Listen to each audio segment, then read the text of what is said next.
पिछले 10 मिनट से मैं इस ऊंची पहाड़ी पे चढ़ रहा हूँ।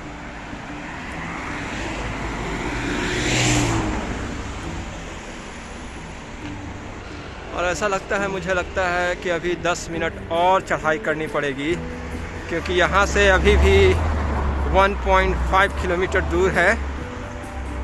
आप यहाँ से देखिए, लगभग 15 किलोमीटर की दूरी पर वहाँ सामने शार्ट दिख रहा है। उसके बाद जो है सेंट पॉल चर्च दिख रहा है। हेलो, मेरा नाम है नईम कौसर और आप देख रहे हैं नईम लंदन। पिछले आधे घंटे से पहाड़ी पे चढ़ाई के बाद गर्मी हो रही है और मुझे तो पसीने भी छूट रहे हैं। हाईगेट सिमेट्री यानी क्रिश्चियंस ग्रेवयार्ड के बारे में ऐसा कहा जाता है कि यहाँ पर पिशाच और भूतों का बसेरा है। जी हाँ,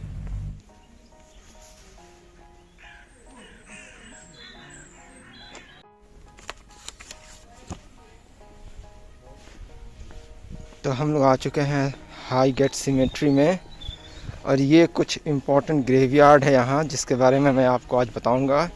कुछ बड़ी ही फैसिनेटिंग स्टोरी है यहाँ, अलग अलग कहानियाँ हैं।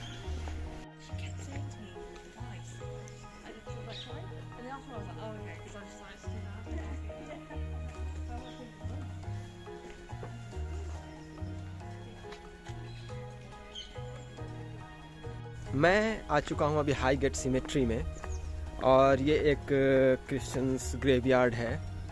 मैंने बहुत सारे ग्रेवयार्ड्स देखे हैं, पर ये ग्रेवयार्ड जो है, ये यकीन मानिए मैंने पहली बार इस तरीके का कोई भी ग्रेवयार्ड देखा है। और मैं यकीन करता हूँ कि आप भी शायद पहली बार देख रहे होंगे। तो इस वीडियो की शुरुआत हम करते हैं, यहाँ बहुत सारी कहानियाँ हैं वहाँ से। यहाँ पे पिशाच और भूतों का बसेरा है। एक्चुअली ये सबसे पहले शुरू हुआ था 1869 में, जब किसी ने एक डरावना साया को इस कब्रिस्तान में घूमते उसको देखा था। और देखते ही देखते जो है ये बात हवा की तरफ फैल गई पूरी तरफ, और लोग जो हैं हाथों में क्रॉस का निशान लिए हुए, डंडा, भाला, जो कुछ भी वो लेकर आ सकते थे वो सब लेकर आ गए उसको मारने के लिए।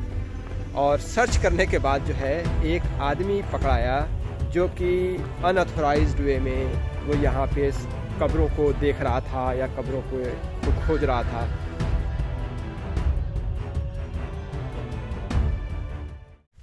उन्नीसवीं शताब्दी के पहला जो 50 साल था ना, उसमें लंदन की आबादी 1 मिलियन से बढ़ के 2.3 मिलियन हो गई, मतलब डबल से भी ज़्यादा से 50 साल में। और उस टाइम में लंदन में एक छोटा सा रिहायशी चर्च था जहाँ पे कब्र भी थी और वहीं पे लोगों को दफनाया जाता था। देखते देखते क्या हुआ कि वो कब्र ओवर क्राउडेड हो गया और कई बार तो एक ही कब्र के ऊपर जो है बाय मिस्टेक से वो दूसरा कब्र को भी दफनाया जाता था वहाँ पर। जिसके बाद गवर्नमेंट ने डिसाइड किया कि लंदन के बाहर कम से कम 7 ऐसे ग्रेवयार्ड्स बनाए जाएं जो कि साइज़ में बहुत ही बड़ा हो, और उसका नाम दिया इन लोगों ने मैग्निफिसेंट 7, जिसको हम कह सकते हैं विशाल 7। तो ये जो ग्रेवयार्ड है उनमें से ये एक है और इसको 1839 में यहाँ पर बनाया गया था। इसके अंदर 53,000 ग्रेव्स हैं। आप देखिए कितना क्राउडेड है ये, मतलब पूरी तरीके से पैक है हर तरफ। और अभी तक जब से ये ग्रेवयार्ड बना है इसमें 1,70,000 लोगों को दफन किया जा चुका है इसके अंदर। ये जो ग्रेवयार्ड है ये लगभग 37 एकड़ में फैला हुआ है और इसमें कई बड़े ही वर्ल्ड के फेमस पर्सनालिटीज़ और जो महान व्यक्ति गुजरे हैं उनकी कब्र आपको यहाँ देखने को मिलेगी।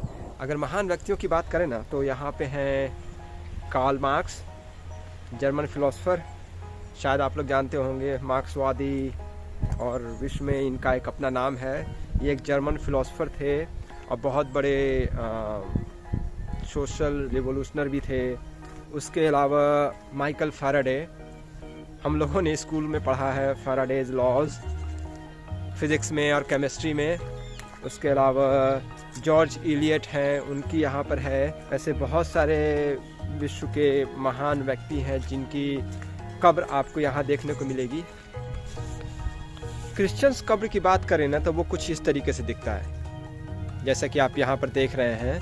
थोड़ा सा और अच्छा कब्र होता है, कई डिपेंड करता है। क्रिश्चियंस के जो डेथ की भी कॉस्टिंग बहुत ज़्यादा होती है इतना आसान नहीं है मरना भी। तो कुछ अगर आप बड़े पैसे वाले हैं तो इस तरीके से डिज़ाइन बनता है जिसमें क्रॉस दिखाते हैं। तो इसका कैपिटल जो होता है वो क्रॉस के फॉर्म में होता है। थोड़ा और ज़्यादा आपके पास है तो कुछ इस तरीके से आपके कैपिटल के ऊपर जो है एंजल्स और अलग जो है फिगर्स को दिखाते हैं। पर यहाँ आपको बहुत सारे यूनिक और क्रिएटिव ग्रेव भी देखने को मिलेंगे।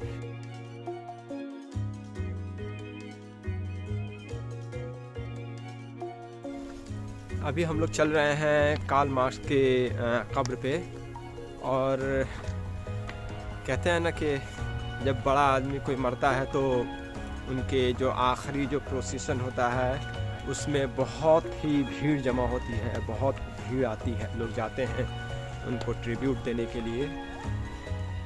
सबसे ज़्यादा जो भीड़ आई थी वो एक बहुत ही सक्सेसफुल बॉक्सर था जिसकी जनाजे में ये काफ़ी ऊंचा है जिसकी वजह से, और मैं नॉन स्टॉप पिछले 1 घंटे से सिर्फ चढ़ाई पे ही हूँ तो इसलिए मैं थोड़ा सा सांस लेने में और गर्मी हो रही बहुत ज़्यादा।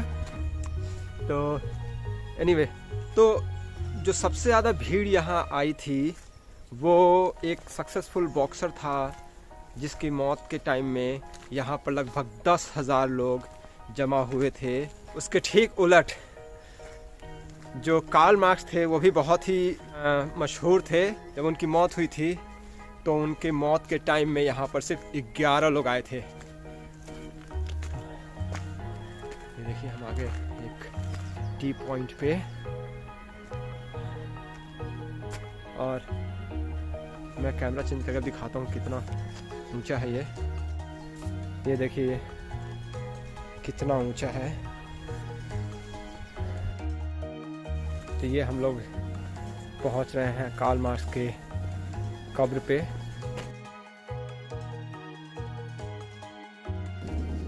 Workers of all lands unite, Karl Marx 1818 से 1883। आज भी मार्क्सवादी जो फ़िलॉसफी है वो काफ़ी पॉपुलर है, लोग उसको बहुत ज़्यादा मानते भी हैं, क्लासेस में पढ़ाए जाते हैं, पीएचडी होती है, रिसर्च होते हैं इस पर। लेकिन जो बहुत लोग इनसे नफ़रत करते थे वो नहीं चाहते थे कि वो इतना सक्सेसफुल हों और लोग इनको जाने। उसकी वजह से जो है उनके इस कब्र को है कई बार जो है वो वेंडलिज्म करने की या बर्बाद करने की कोशिश की गई, और एक बार तो उन्होंने प्लान ये किया कि इसको उड़ा ही देते हैं यहाँ पर, लेकिन वो जो है सक्सेस नहीं हुए। लेकिन बदले में हुआ क्या कि ये जो आप अगर ध्यान देंगे तो ये लगभग 5 डिग्री जो है वो इधर की तरफ झुका हुआ है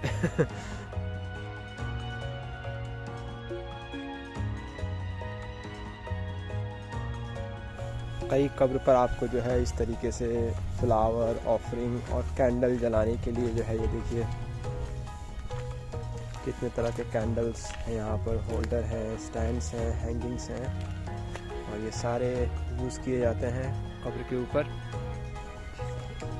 ये यहाँ पे स्लोप है तो जिसकी वजह से मुझे लग रहा है कि यहाँ जो कब्र दफनाए गए हैं वो काफ़ी यूनिक जैसा लग रहा है क्योंकि ये स्लांट है।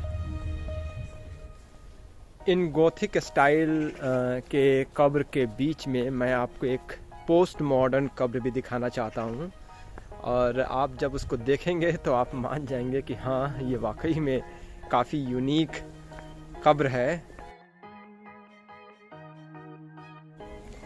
ये है वो कब्र, ये देखिए इसके कब्र के ऊपर क्या लिखा हुआ है, डेड। और मुझे नहीं लगता कि कोई इस बात से इनकार करेगा कि ये जो इन्होंने लिखा है वो गलत है। ये है artist Patrick coalfield, 1936 to 2005 deeply loved. और कुछ कब्र तो ऐसे हैं जिसके ऊपर जो है काफ़ी अच्छी बागवानी और गार्डनिंग भी की गई है, जैसे कि ये आप देख रहे होंगे, ये माइकल और बाब हैं और इनके ऊपर ये देखिए कितनी अच्छी वो गार्डनिंग की गई है। मरने वाले में बहुत तरह के लोग हैं जिनकी मौत होती है, उनमें से एक है हमारे फायर ब्रिगेड के हीरो, तो उनकी भी यहाँ पर एक मेरे हिसाब से लगता है कि जैसे ये एक मास ग्रेव है और यहाँ पर है ये, तो ये वो लंदन फायर ब्रिगेड की कब्र है जिसका जिन लोगों के नाम यहाँ लिखे हुए हैं, और उसके अलावा आपको कॉर्नर्स पे जो है ये हर तरफ जो है नाम लिखे गए हैं।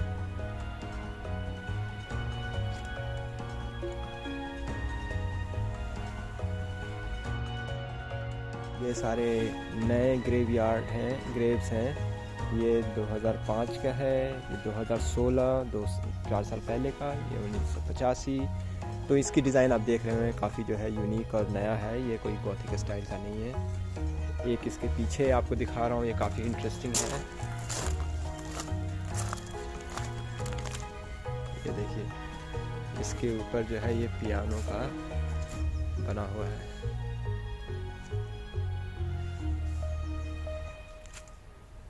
ये काफ़ी यूनिक कब्र लग रहा है, वैसे है भी बहुत लंबा है, ये मेरे हिसाब से 15-20 फीट लंबा दिख रहा है। पता नहीं किसकी कब्र है ये, Peter Andrew 1963 to 1994। Highgate symmetry में एक और काफ़ी इम्पोर्टेंट कह सकते हैं हिस्ट्री है।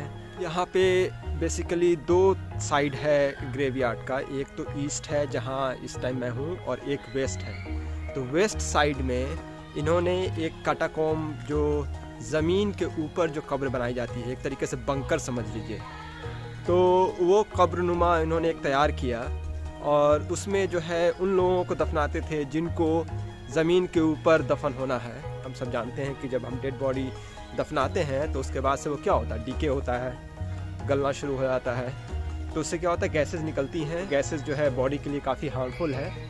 तो अब क्या हुआ कि जब वो उसमें लपेट कर रख देते थे कॉफिन के अंदर, तो गलने के बाद उससे जो है गैसेस निकलती थी और एक्सट्रीम केसेस में आने के बाद वो क्या होता था, वो एक्सप्लोड कर जाता था। तो ये एक बहुत बड़ा प्रॉब्लम हो गया उन लोगों के लिए कि भाई ये तो बहुत ही हार्मफुल है। तो उन्होंने एक तरकीब निकाली और वो ये कि कॉफिन में वो ड्रिल कर देते थे और ड्रिल करने के बाद उसमें एक पाइप निकाल के उसको बाहर ले आते थे और फिर उसमें आग लगा देते थे और इस तरीके से हाइजीनिकली उस गैस को जो है वो जला दिया जाता था। और इस प्रोसेस में लगभग 3 वीक लगता था। ये कहीं से भी लग नहीं रहा है कि ये किसी क्रिश्चियन ग्रेवयार्ड का कब्र है। ये है well known Iraqi poet P doctor Zahid M 1930 से 2001 फ्रॉम वाइफ जहरा हुसैन। आप चाहें तो यहाँ पर अपने लिए कब्र आप ख़रीद सकते हैं, लेकिन उसके लिए आपका 80 साल से ऊपर होना ज़रूरी है, या फिर आप बहुत ही ज़्यादा बीमार हैं तो आप एडवांस में अपने लिए यहाँ पर जो है कब्र बुक कर सकते हैं। मुझे मालूम नहीं है कहाँ पर, जगह तो दिख नहीं रहा है कहीं, ऐसी एक जगह है, ये बुक हो सकता है। अब मैं यहाँ पर एक ऐसी कब्र ढूंढ रहा हूँ जिसके बारे में ऐसा माना जाता है कि वो रेडियो एक्टिव प्रूफ है। अलेक्जेंडर लिथविनेंको को 2006 में लंदन के मिलेनियम होटल में रेडियो एक्टिव पॉइजन देकर मार दिया गया था और उसके डेड बॉडी को लेड की परत वाले कॉफिन में डालकर 12 फीट नीचे दफन किया गया है, ताकि किसी भी तरीके से जो लोग यहाँ आते हैं वो रेडियो एक्टिव के जद में ना आ सकें। यहाँ से जो पूरी कब्र है वो एक ढलान पे है एक तरीके से। अगर आप देखेंगे, ये देखिए कितना दूर है।